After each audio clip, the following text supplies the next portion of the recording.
네, 오늘부터는 이상심리학을 들어가 보도록 하겠습니다. 이상심리학은요, 지금 혹시 이 교재와 이 교재 내용을 처음 접하시는 분이라면 영상을 멈추시고 한번 쭉 읽어보시고 이 빈칸에 들어갈 것이 무엇인지를 나름대로 틀려도 되니까 나름대로 한번 생각해보는 시간을 가지시기 바랍니다. 그런 시간이 있고 없고가 이 이상심리학 공부를 하는데 가장 중요한 차이점을 갖고 오는 것 같아요.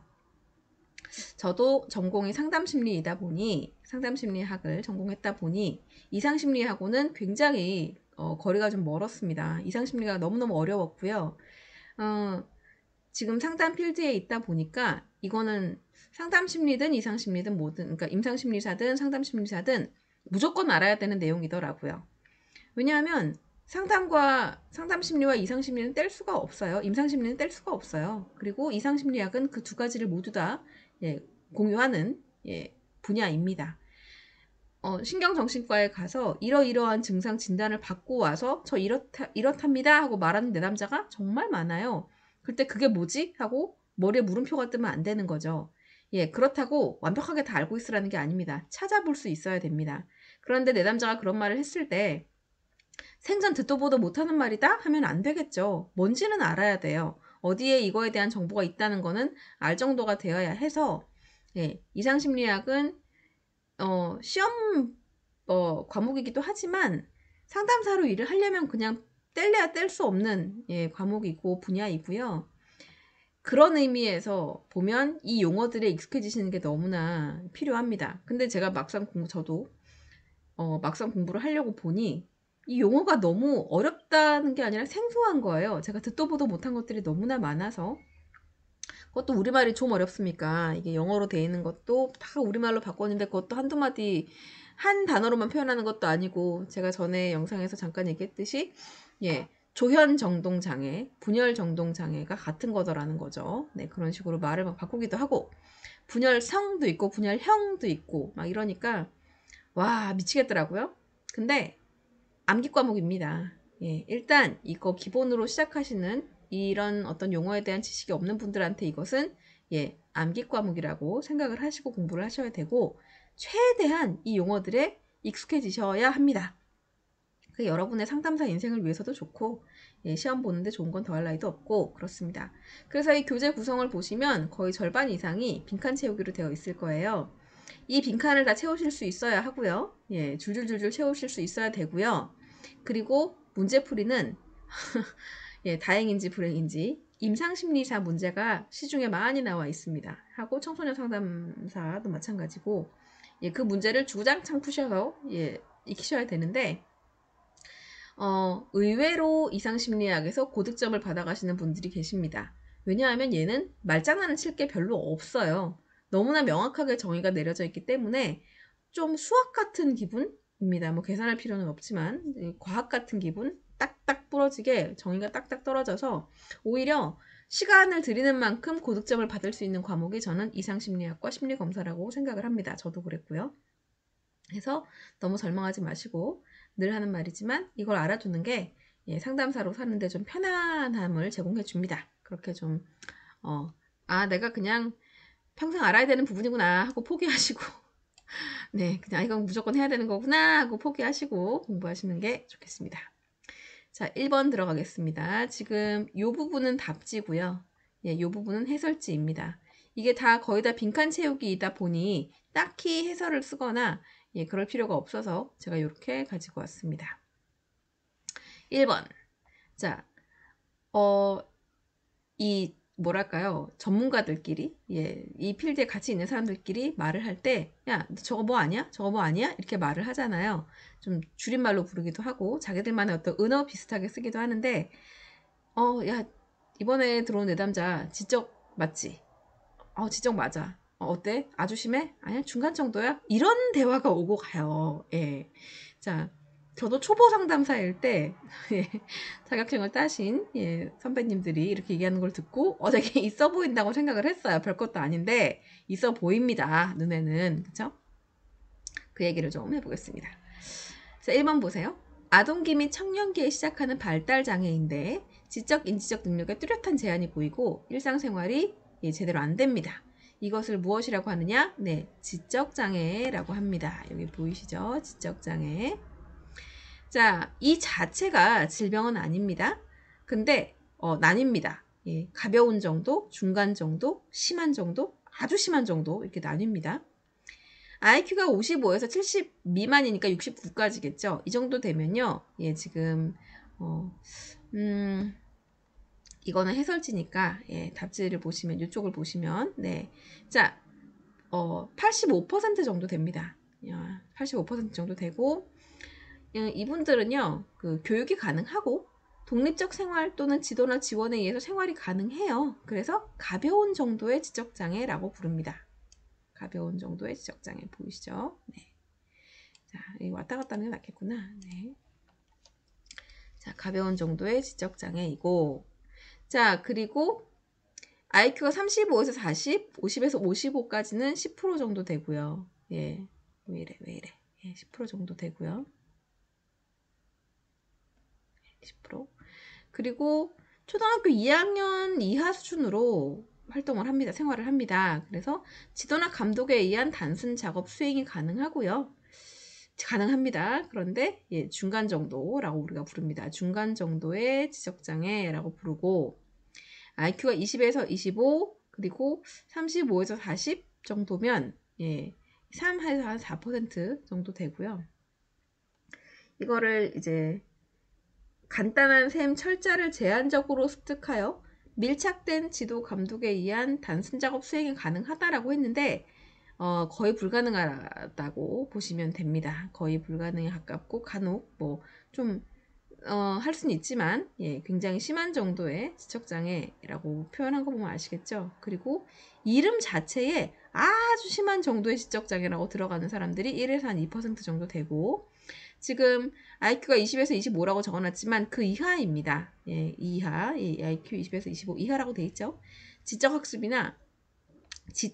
학습이나 사회적 적응이 불가능에 가깝고 지속적인 도움과 지도 감독을 요하는 예, 아주 심하기 때문에 거의 정상 생활을 절대 못하는 정도라고 보시면 됩니다. 아주 심한. 자, 1번 문제 답 이렇게 채우셨죠? 그리고 2번은요. 일반적인 지능 수준이에요. 괜찮아요. 그런데 의사소통이 안 돼요. 언어장애, 발화음 장애, 아동기 발생 유창성 장애, 사회적 의사소통 장애가 있습니다. 이거를 뭐라고 통칭하느냐? 개통친답니다. 통칭하느냐? 의사소통 장애라고 합니다. 빈칸에 들어갈 말은 의사소통 장애. 그리고 3번을 보시면 지금 이 의사소통 장애 중에 4가지가 있는 거예요. 사회적 의사소통 장애, 아동기 발생 유창성 장애, 발화음 장애, 언어 장애가 있는데 이게 뭐냐? 자, 첫 번째 단락을 보세요. 언어의 표현과 이해에 어려움이 있고 감각 기능의 결함과 같은 신체적 원인이 있을 수 있고 언어 발달 지체되고 유아기에 적절한 언어적 환경이나 자극이 주어지지 못해서 생긴 것이다. 네, 이것을 뭐라고 하나요? 네, 언어 장애라고 이야기를 합니다. 그래서 4번이고요. 자, 그리고 나이나 교육 수준에 비해서 현저하게 부정확하거나 잘못된 발음을 사용하고 단어의 마지막 음을 발음하지 못하거나 생략하는 문제가 나타난다. 예, 발화음 장애라고 합니다. 되게 애기같이 말하는 사람들이 있어요. 나이가 들어도. 예, 들어보시면 아실 거예요. 그 끝소리가 안 들리고. 자, 그리고 말을 하는 도중에 머뭇거리거나 소리가 조절이 안 돼서 갑자기 큰 소리로 말을 하거나 굉장히 좀 정신 사납게 이야기를 하고 말을 엄청나게 더듬는 스트레스나 불안을 받으면 더 심해지는 그런 게 있어요. 그럴 때는 아동기 발생 유창성 장애라고 하고요. 자, 그리고 지금 현대 사회에 들어와서 확 늘어난 장애, 사회적 의사소통 장애가 마지막에 있습니다. 정의가 뭐라고 돼 있죠? 자, 사회적 의사소통 기술의 사회적 사용과 더불어서 명시적으로 표현되지 않은 것이나 언어의 함축적, 이중적 의미를 이해하는 능력에 없어요.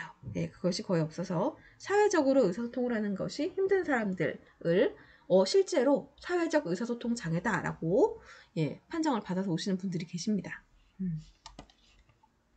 자, 그리고 자폐 스펙트럼 이야기가 나왔습니다. 이 자폐 스펙트럼에 대한 관심도가 뭐 어떤 드라마 하나 때문에 훅 높아진 걸로 아는데 저는 그 드라마를 본 적도 없고 볼 생각도 없습니다. 네, 너무 그래서 자, 4번 보겠습니다. 자폐 스펙트럼에 해당하는 것 5번 과다수면 장애 빼고 전부 다 합니다. 자폐증, 소화기 붕괴성 장애, 아스퍼거 장애, 기타 전반적 발달 장애. 자, 자폐 스펙트럼이 생겨난 이유가 뭘까요? 예. 옛날에는 제가 어릴 때만 해도 뭐 이런 말이 없었어요. 자폐증 하나만 있었어요. 자폐아라고 불려지는 한 카테고리만 카테고리라고 할 것도 없겠죠. 딱 그 꼬리표만 있었는데 세상이 바뀌어가면서 사람에 대한 관심이 많아지고 과학의 발달이 되고 하면서 이렇게 단정 지을 수가 없겠구나 하는 분위기가 형성이 된 거예요. 그래서 자폐도 스펙트럼은 어떻게 쫙 펼쳐지잖아요. 그리고 그 안에 어디에 있는지 어떤 위치에 있는지 대충 짐작만 할 뿐 단정할 수 없다를 인정한 겁니다. 네, 그래서 자폐 스펙트럼이고 자폐증, 소화기 붕괴성 장애, 아스퍼거 장애, 이것도 저것도 아니야. 다 때려 넣어. 기타 전반적 발달 장애. 이렇게 카테고리화 되어 있습니다. 자, 5번. 자폐증 아이가 75% 정도가 여기에 해당이 된다고 해요. 예, 되게 가슴 아픈 통계인데 정신지체입니다. 제가 저와 함께 대학원을 졸업하신 지인분 중에 굉장히 사회 낮은 곳에서 임하시는 분이 계신데 극빈곤층, 이제 지원을 전혀 받거나 도움을 받을 수 없는 정말 극빈곤층의 사람들을 만나 뵙는 분이 계신데 그분하고 이야기를 할 때마다 느껴지는 게 이 정신지체든 뭐 조현병이든 또 그 경계성 성격장애 같은 좀 중증 성격장애든 이런 것들이 확실히 밑으로 내려갈수록 생활 수준이 밑으로 내려갈수록 흔한 것 같아요. 그게 뭘 말하겠어요?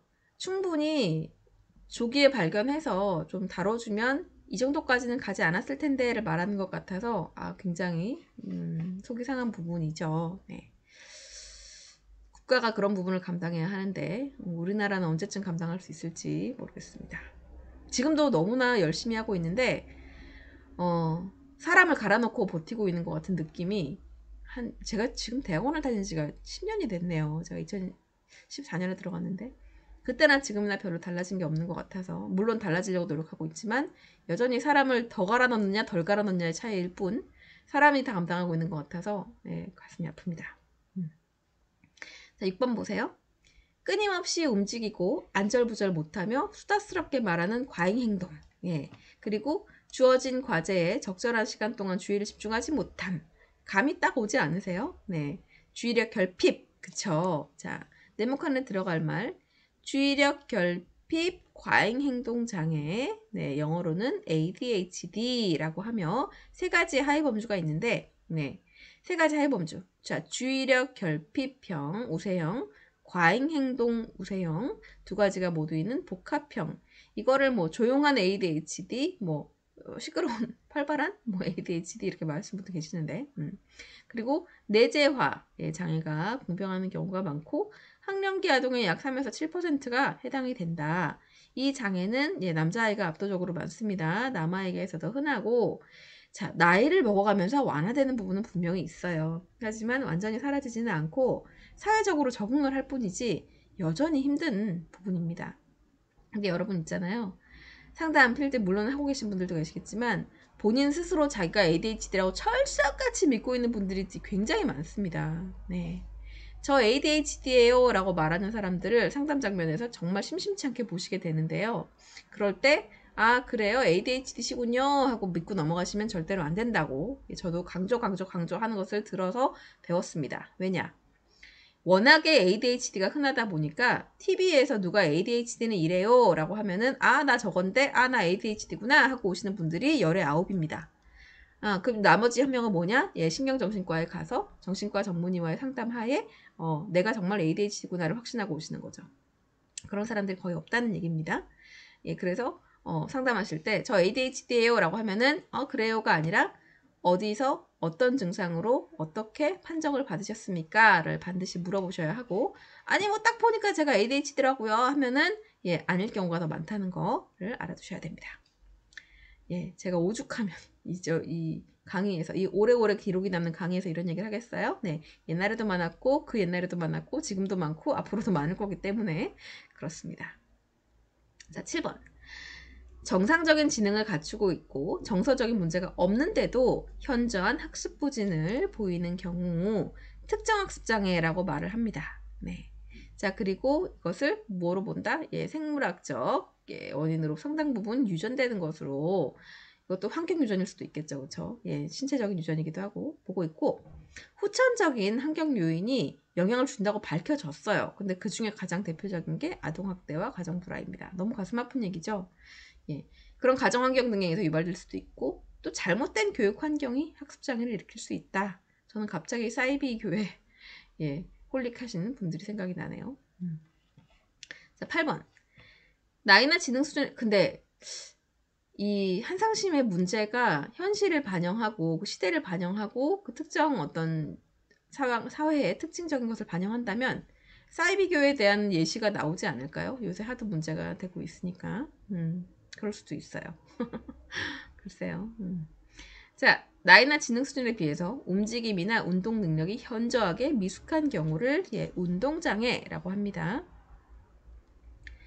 자, 목적 없이 갑자기 반복되는 갑작스런 불수의적 동작, 우리 수의적이라는 말, 손다이크 얘기하면서 막 했던 거 기억 안 나세요? 네, 자의적이라는 말이죠. 손다이크는 불수의적, 스키너는 수의적이었잖아요. 자, 내가 어떻게 할 수 없는 게 불수의적이죠. 불수의적 동작이나 음성을 지칭하는 음성이 내 맘대로 안 돼요. 틱장애가 있는 사람들이 소리를 내거나 눈을 깜빡이거나 하는 거 정말 막 테이프로 자기 입을 막 가리기도 하고 막 틀어막기도 하고 그러잖아요. 뜻대로 안 돼서 그렇습니다. 불수의적이라서 그렇습니다. 틱장애를 얘기하고 있고요. 대개 1초 이내로 짧고 단독으로 나타나기도 하지만 여러 가지가 섞여서 조화롭게 보이는 경우도 있다. 다양한 운동 틱과 음성 틱이 동시에 나타나야 뚜렛 장애입니다. 자, 외화증, 반향어 등이 보이기도 하고 남녀 비율은 남자가 좀 많습니다. 3대 1이고 뚜렛 장애 가족 내에는요. 틱장애와 강박장애를 갖고 있는 것으로 보고되는 경우가 굉장히 많다고 합니다. 뚜렛 장애는 뭐예요? 틱장애에서 모터틱과 보컬틱, 운동틱과 음성틱이 다 나타나야 뚜렛 장애로 판정이 됩니다. 빨리 알고 이 스트레스 요인을 좀 제거해주고 하면 굉장히 빠른 시간 안에 좋아지는 게 틱장애이고 뚜렛 장애인데요. 저만 해도 제가 학원에 15년 정도 일을 하면서 틱장애를 보이는 아이들이 꽤 많았어요. 제가 있던 지역이 거의 애들 교육에 미쳐버린 동네였기 때문에 스트레스 받는 아이들도 굉장히 많았는데, 여담이긴 하지만 제가 오늘 10번까지만 하려고 제가 2002년에 결혼을 했고 그때 학원 강사를 하고 있을 때인데 학원 위치가 거의 우리나라에서 거의 미친 동네, 교육에 미친 동네였어요. 했더니 아이가 한 학원 선생님께서 패닉 상태에 빠져서 들어오셔서 하시는 말씀이, 퇴근하다가 학교 옆에 있는 그 공사장을 지나가는데 누가 자기를 부르더래요. 그래서 이렇게 갔더니 무릎까지 땅에 묻혀서 어떤 아이가 자기를 부르면서 선생님 저 좀 도와주세요. 그런데 딱 보니까 우리 학원 아이들하는 거죠. 너 왜 이러고 있어? 그랬더니 애들이 장난으로 자기를 묻어놓고 갔대요. 이게 벌써 2002년 3년 그때니까 20년 전 얘기입니다. 근데 그때나 지금이나 달라지지가 않았어요. 제가 보기에는. 그래서 그 동네에서 정말 틱장애 애들 엄청나게 많았고요. 뭐 뚜렛장애는 말도 못했고, 지금 제가 있는 곳도 교통이란다. 교육열이 장난 아닌 곳인데, 제가 아이를 키우면서 저한테 이 ADHD 약 좀 구해달라는 말을 많이 들었어요. 네. ADHD 약을 멀쩡한 애한테 먹이면 주의력이 높아진다는 말이 있어서 미친 거죠. 정말 미친 거죠. 그런 사람들이 꽤 있는데, 제가 이런 푸념을 하고 있는데도 옆에서 정말 그 약을 구해주냐고 묻는 지인이 있었습니다. 더 말 안 하겠습니다. 네. 그렇습니다. 그래서 이 뚜렛장애 가족 얘기가 나왔잖아요. 잠깐, 그쵸? 뚜렛장애 가족 내에는 틱장애와 강박장애가 있는 사람들이 많다. 가족입니다. 환경입니다. 이런 것을 강화시키는 것이 저는 환경과 부모의 가치관이라고 생각을 해요. 네. 자, 9번. 뚜렛장애의 가벼운 형태로 운동틱이 보다 흔하며 음성틱은 그렇게 뚜렷하지 않은 경우가 있어요. 학령 전기 또는 학령기 초기면 어릴 때죠. 그때 시작해서 대부분 청소년 초기에 사라지는 거. 만성운동 또는 음성틱 장애인데요. 지금 요거 조심하실 게 만성운동 또는 음성틱이라는 게 한 단어입니다. 한 단어. 만성운동 장애가 아니고 만성운동 또는 음성틱이라는 게 하나의 저거예요. 그 증상명이에요. 자, 일단 여기로 잠깐 넘어와서 보면은요. 일단 뚜렛 장애가 있습니다. 뚜렛 장애가 있고요. 지금 말한 지속성 운동 또는 음성 틱 장애. 이게 한 단어예요. 네. 지속성 또는 만성이라고 해요. 만성 운동 또는 음성 틱 장애가 한 명칭입니다. 이거 두 개가 아니에요. 이거 또 일시적 틱 장애라고 있습니다. 얘네들은요, 그 뚜렛 장애는 1년 이상이에요. 얘는 1년 이상 나타나야 되고요. 그래야 판정을 받을 수가 있고요. 지속성 또는 음성틱 장애도요, 1년 이상입니다. 이상이에요. 넘어가야 되는데, 일시적 틱 장애는 1년 이상이 아닙니다.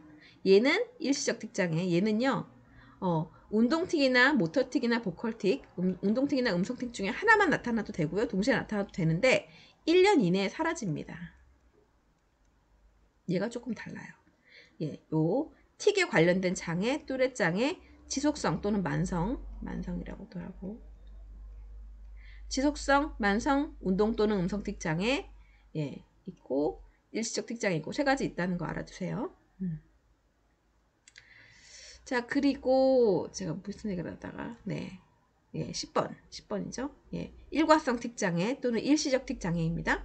운동틱이나 음성틱이 일시적으로 나타나는 경우 일과성 또는 일시적이라고 하면 되겠습니다. 이게 줄줄줄줄 말을 많이 하다 보니까 그쵸? 시간이 얼마나 지났을까요? 제가 너무 길게 하면 힘들어 하실 것 같아서 22분이네요. 네, 일단 여기까지 하고 11번부터는 다음 영상에서 또 들어가도록 하겠습니다.